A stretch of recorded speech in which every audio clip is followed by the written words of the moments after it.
Okay good morning welcome guys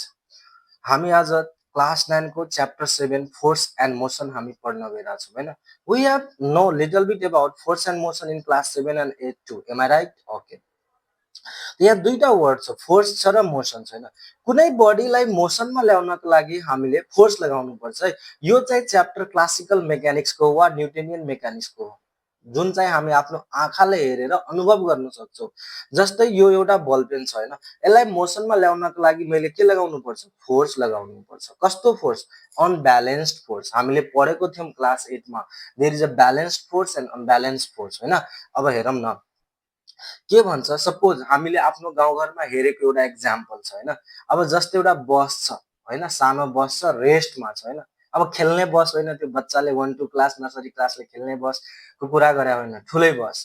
त्यो रेस्टमा छ होइन अब बस बिग्रिरहेछ होइन अब बसलाई चाहिँ मोसनमा ल्याउनु छ धक्लेर चाहिँ हामीले के भन्छ ग्यारेजमा लग्नु छ होइन अब त्यसको लागि मान्छेले बस धक्लिन्छ होइन अब दुईटा मान्छेले बस धक्लिँदा के बस धक्लिन्छ धक्लिँदैन के त्यहाँ फोर्स लागिरहेछ नि लागिरहेछ कसले फोर्स लगायो मान्छेले कति लगायो सपोज 100 न्युटन वा 200 न्युटन भने बसले पनि त्यति नै फोर्स लगाउँछ र दुईटै चाहिँ क्यान्सल इच अदर भइहाल्छ according to Newton third law of motion we know that to every action there is equal and opposite reaction तर त्यही बसलाई 10 वटा मान्छेले धक्ल्यो भने त्यो जान्छ कि जाँदैन जान्छ अब कतातिर धक्लिरहेछ अगाडितिर कि पछाडितिर मैले के भने कतातिर यसले डाइरेक्सन स्पेसिफाई गर्छ किनकि फोर्स एउटा भेक्टर क्वान्टिटी हो जुन क्लास हामी क्लास 8 मा पढेको थियौं force is a vector quantity because it has both magnitude and direction and it follow the law of vector algebra. So force is a vector quantity and the SI unit of force is Newton and the CGS unit of force is time. है अब हेरौँ त हामी यो च्याप्टरमा हामीले कुरा गर्छौं force र मोसनको र हेरौँ बसलाई धक्लिँदा बस मोसनमा आयो तर मोसनमा आएपछि हामीले कुन कुन प्यारामिटर हामीले एक्सप्लेन गर्न सक्छौं त्यो बसको वा कुनै पनि बडी यो संसारमा मोसनमा छ भने त्यसको कुन कुन प्यारामिटर हामीले एक्सप्लेन गर्नुपर्छ फर्स्ट प्यारामिटर हुन्छ डिस्टेन्स फर्स्ट प्यारामिटर के हुन्छ डिस्टेन्स के हुन्छ डिस्टेन्स हैन जुन हामी क्लास 8 मा पनि पढेको छौं र सेकेन्ड प्यारामिटर के हुन्छ डिस्प्लेसमेन्ट के हुन्छ डिस्प्लेसमेन्ट हैन कुनै पनि बडी एउटा मोसनमा छ भने त्यसको हामी कुन कुन प्यारामिटर डिस्क्राइब गर्न सक्छौं तेस्रो प्यारामिटर छ स्पीड के छ स्पीड र चौथो प्यारामिटर के छ भेलोसिटी के छ भेलोसिटी र फिफ्थ प्यारामिटर के छ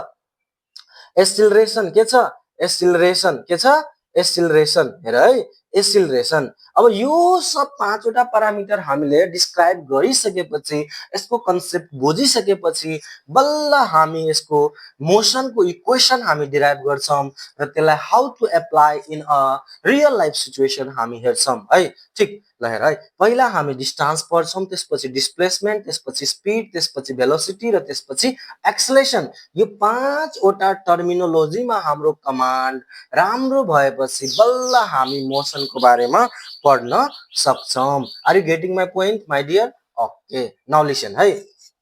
हामी फर्स्ट सुरु गर्छौं डिस्टेन्सबाट केबाट सुरु गर्छौं डिस्टेन्सबाट केबाट सुरु गर्छौं डिस्टेन्सबाट हैन अब जस्तै हेर है डिस्टेन्सबाट हामी सुरु गर्छौं त डिस्टेन्स भनेको के हो त सपोज हेर न ल एउटा मान्छे छ जसको नाम छ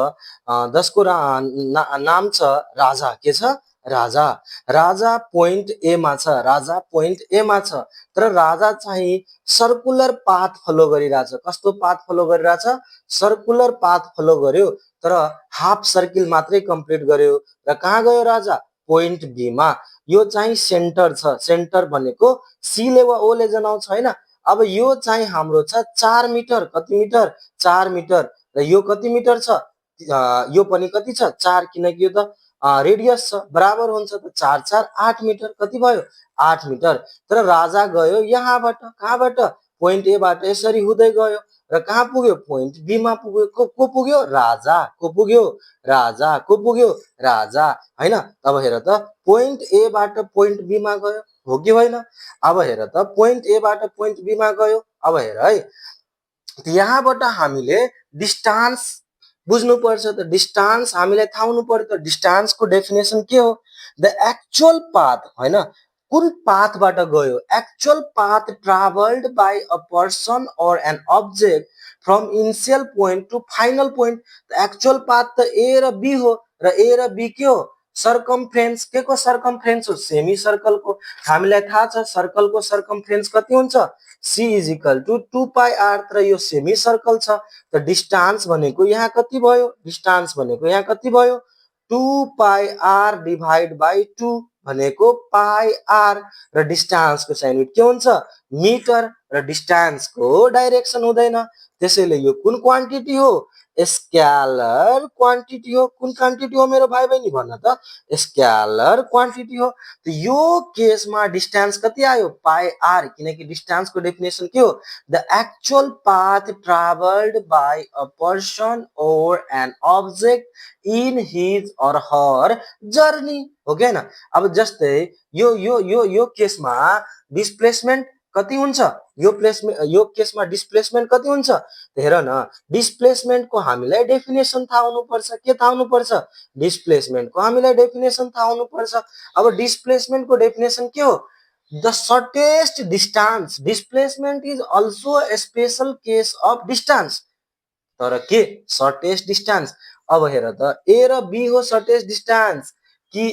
ए र बी यसरी गएको सर्टेस्ट डिस्टेन्स हो कि ए र बी डाइरेक्ट गएको सर्टेस्ट डिस्टेन्स अफकोर्स ए र बी को सर्टेस्ट डिस्टेन्स हो। हेर न यहाँ डिस्प्लेसमेन्ट भनेको हाम्रो के हुन्छ ल डिस्प्लेसमेन्टलाई हामी यसले डिनोट गर्छौं र यसको माथि यस्तो बार लगाइदिन्छौं किनकि यो भेक्टर क्वान्टिटी हो र यहाँ डिस्प्लेसमेन्ट भनेको एबी भयो जुन चाहिँ डायमिटर हो डायमिटर भनेको 2r र 2 इन्टु r को भ्यालु कति हो 4 त कति भयो 8 मिटर कति भयो 8 meter from A to B हैन वा toward A toward B from A to B वा टुवर्ड बी हैन किनकि यो के हो डिस्प्लेसमेन्ट र डिस्प्लेसमेन्ट कुन क्वान्टिटी हो मेरो भाइ बहिनी भेक्टर क्वान्टिटी हो कुन क्वान्टिटी हो भेक्टर क्वान्टिटी हो के हो भेक्टर क्वान्टिटी हो किन किनकि योसँग म्याग्निट्युड पनि छ डाइरेक्सन पनि छ and it must follow the law of vector algebra so it is a vector quantity तर यसको एसआई युनिट के हुन्छ मिटर हुन्छ के हुन्छ मिटर हुन्छ तर थाहा छ एउटा कुरा डिस्टेन्स चाहिँ जहिले पनि ठुलो हुन्छ वा बराबर हुन सक्छ कोसँग